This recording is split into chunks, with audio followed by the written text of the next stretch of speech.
आपकी क्षमता का सबसे बड़ा दोस्त कौन होता है पता है आपको? आपका आत्मविश्वास। सुनाऊंगा एक छोटी सी कहानी और करूंगा इसके बारे में बातें मैं आपके साथ, प्रबुद्ध सौरभ। बातें विद प्रबुद्ध। बरसात का मौसम था। एक किसान भाई साहब एक घोड़ा गाड़ी पर अपना कुछ सामान लादकर शाम को लौट रहे थे। बाजार में सामान बेचने गए होंगे, वहाँ से लौट रहे थे। कुछ सामान घोड़ा गाड़ी में उनके पड़ा हुआ था। कच्चा रास्ता था, लोग इधर से भी जा रहे थे, उधर से भी कुछ लोग आ रहे थे। बहुत ज़्यादा भीड़ नहीं थी, लेकिन चलता हुआ रास्ता था, कच्चा था। चलते चलते अचानक जो घोड़ा गाड़ी है, घोड़ा गाड़ी का पहिया एक गड्ढे में धंस गया। चूँकि कच्ची सड़क थी, बरसात का मौसम था, तो पानी भरा हुआ था, कीचड़ था, तो उसके अंदर पहिया फंस गया। अब पहिया फंस गया तो किसान भाई सब बड़े परेशान हुए। उन्होंने कहा कि अब क्या किया जाए। तो वो उतरे और उन्होंने कोशिश की, ताकत लगाई कि किसी तरह निकल जाए। धक्का देने की कोशिश की, पहिए को निकालने की कोशिश की, लेकिन दिनकर जी कहते हैं न डोला किंतु जो पहिया फंसा था चला वह जा रहा, नीचे धंसा था। तो ऐसा ही किसान भाई साहब के साथ भी हुआ। हालांकि उन्होंने किसी और संदर्भ में कहा था, कर्ण के लिए कहा था। बहरहाल कहानी यहाँ है कि चक्का फंसा हुआ है, वो निकल नहीं पा रहा। किसान बंधु अपना जोर लगा चुके हैं, फिर भी नहीं हो पा रहा। अगल बगल से जो राहगीर गुजर रहे हैं, जैसा कि राहगीरों की आदत होती है कि वो देखते रहते हैं, तमाशबीन बने रहते हैं। एक दो लोग मदद को आए, लेकिन किसान भाई साहब ने मना कर दिया, उनको इशारा करके पोलाइटली कह दिया कि आप इंतज़ार कीजिए।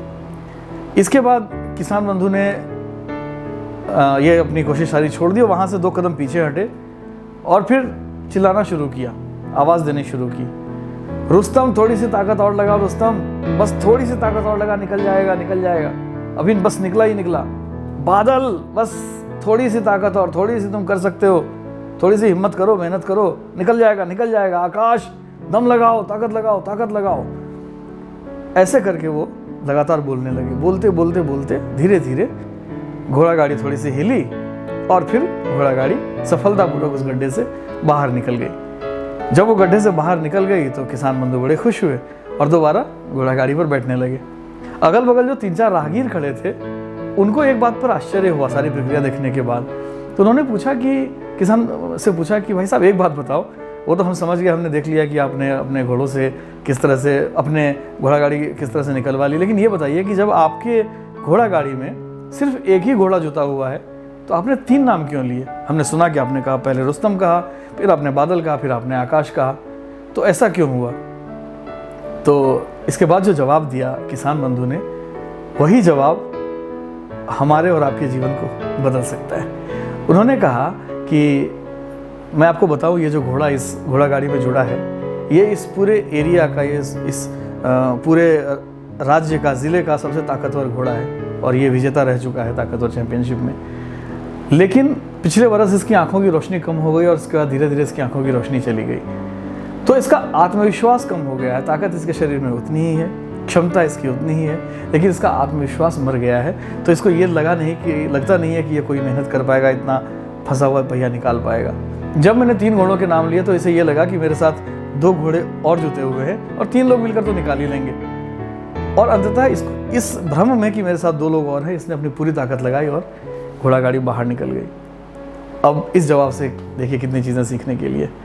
पहली चीज़ कि जब पहिया फंसा तो किसान बंधु खुद उतरे। उन्होंने पहले खुद कोशिश की, तो पहले खुद से प्रयास करना चाहिए।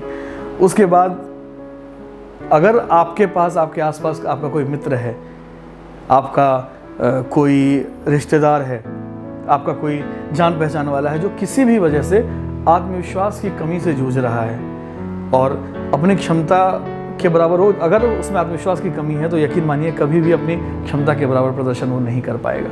कई बार ऐसा होता है, हमने कई बार देखा। खिलाड़ियों को देखिए ना, एक सीज़न में जिस खिलाड़ी का एवरेज, क्रिकेट की अगर बात करें तो 55 एवरेज रहता है, अगले में 18 एवरेज हो जाता है। तो ऐसा क्यों होता है कि फॉर्म में नहीं चल रहे। एक शब्द आपने अक्सर सुना होगा कि ये फॉर्म में चल रहा है, फॉर्म में नहीं चल रहा है। तो फॉर्म में चलना और नहीं चलना इज़ आत्मविश्वास, और उसका जो फाइनल स्कोर है वो उसकी क्षमता है। जो हाईएस्ट स्कोर है वो उसकी क्षमता है। एक्चुअली जिसने 186 मारा है क्रिकेट में, उसकी जो क्षमता है वो 186 की है। लेकिन कई तरह के सर्कमस्टांसेस होते हैं और उसमें सबसे ज़्यादा समस्या तब होती है जब अंदर से आत्मविश्वास आपका कमज़ोर हो जाता है, तो आपका फॉर्म खराब हो जाता है। तो आपके आसपास कोई भी ऐसा व्यक्ति हो जो आत्मविश्वास की कमी से जूझ रहा हो, तो प्लीज़ प्लीज़ प्लीज़ उसको मोटिवेट कीजिए। कई तरीके होते हैं मोटिवेट करने करके, जैसे इन्होंने किया, मैंने जो कहानी सुनाई किसान बंधु ने किया, उसको मोटिवेट कीजिए, उसको वापस जिंदा दिल कीजिए, उसको वापस उस जगह पर लाइए जहाँ से वो अपनी क्षमता का पूरा प्रदर्शन कर सके। कई बार हुआ है, आप जानते हैं हनुमान जी के बारे में, आप जानते हैं कि हनुमान जी को श्राप मिला हुआ था कि वो अपनी शक्तियों को भूल जाते थे, समय समय पर उन्हें याद दिलवाना पड़ता था। और कई बार जो सबसे बड़े काम जो हुए पूरी रामायण प्रसंग के दौरान, आप देखिए कि हनुमान जी को जब जब याद दिलाया गया कि आप समुद्र पार कर सकते हो तो उन्होंने समुद्र पार किया। कहा कि आप संजीवनी बूटी लाने की क्षमता रखते हो तो लेकर आए। तो उनके आत्मविश्वास की कमी नहीं थी, उनके यहाँ उनको श्राप मिला हुआ था, लेकिन आत्मविश्वास की कमी भी अगर किसी में है तो उसको आगे ज़रूर कीजिए। एक बात और, ये पॉइंट उनके लिए है जो स्वयं आत्मविश्वास की कमी से जूझ रहे हैं। देखिए, आत्मविश्वास की कमी होती क्यों है? नेगेटिविटी की वजह से होती है, सिर्फ नेगेटिविटी की वजह से। आप पूरी भगवत गीता पढ़ जाइए, आप कोई भी ग्रंथ पढ़ जाइए, हिंदू धर्म का, भारत का, सनातन का, कोई भी धर्म पढ़ जाइए या बाहर के भी धर्मों की किताब आप पढ़ लीजिए, कोई समस्या नहीं है। कहीं ये नहीं लिखा है कि आपकी समस्याएं कम हो सकती हैं। भगवान श्री कृष्ण तक कहते हैं कि आपकी समस्याएं कम नहीं होंगी, आपके ऊपर आने वाली नेगेटिविटीज़ कभी कम नहीं होंगी। आप क्या कर सकते हैं? आप अपने तरफ आने वाली नेगेटिविटी को कम नहीं कर सकते, लेकिन आप अपने ऊपर उसके पड़ने वाले प्रभाव को कम कर सकते हैं। कैसे कर सकते हैं? बाल्टी है, उस बाल्टी में पानी है, अगर उस बाल्टी में नीचे में थोड़ा सा पानी रहा, उस पर किसी ने ला के एक गिलास लाल रंग का पानी डाल दिया तो उसका रंग बदल जाएगा। लेकिन वो जो बाल्टी है पॉजिटिविटी की, उसको पहले ही इतना भर के रख लीजिए, आपने पूरा भर लिया है, उसके बाद कोई अगर आधा गिलास पानी ला के डाले तो फर्क नहीं पड़ेगा। तो आप अपनी पॉजिटिविटी को पहले ही, अपनी सकारात्मकता को पहले ही इतना बढ़ा लीजिए कि निगेटिविटीज़ का फर्क आप पे पड़ना कम हो जाए। निगेटिविटी का फर्क जैसे ही नेगेटिविटी से फर्क कम पड़ेगा, ऐसे ही आपका आत्मविश्वास बढ़ेगा और आप अपनी क्षमता के अनुकूल परफॉर्म कर पाएंगे, ज़िंदगी को जी पाएंगे। आप कभी भी एक्सीडेंट को नहीं रोक सकते, कई बार नहीं रोक सकते, लेकिन आप हेलमेट पहन सकते हैं, आप सीट बेल्ट लगा सकते हैं, आप अपने सुरक्षा के साधन बढ़ा सकते हैं। तो आपकी पॉजिटिविटी को बढ़ाना आपका सुरक्षा का साधन है। कैसे बढ़ाएंगे? बहुत ही स्पष्ट शब्दों में कृष्ण जी ने श्रीमद् भगवद गीता के दौरान ये कहा है, और इसके बारे में मैं अलग से बात करूंगा। निश्चित रूप से एक सीरीज़ में बना रहा हूँ जिसमें इसके बारे में बात करूंगा। बहुत ही साफ साफ शब्दों में 26 चीज़ें बताई हुई हैं कि ये 26 चीज़ें आपको करनी है और ये 6 चीज़ें हैं जो नहीं करनी है। तो उस 26 और 6 का रेशियो जिस दिन आपने सही कंट्रोल कर लिया, उसको अपने हाथों में ले लिया, उस दिन आप पर निगेटिविटी का असर पड़ना बहुत ही न्यूनतम हो जाएगा और आप पॉजिटिविटी से ज़िंदगी जी पाएंगे। स्टे पॉजिटिव, ज़िंदगी को जीते रहिए। बहुत बहुत शुक्रिया।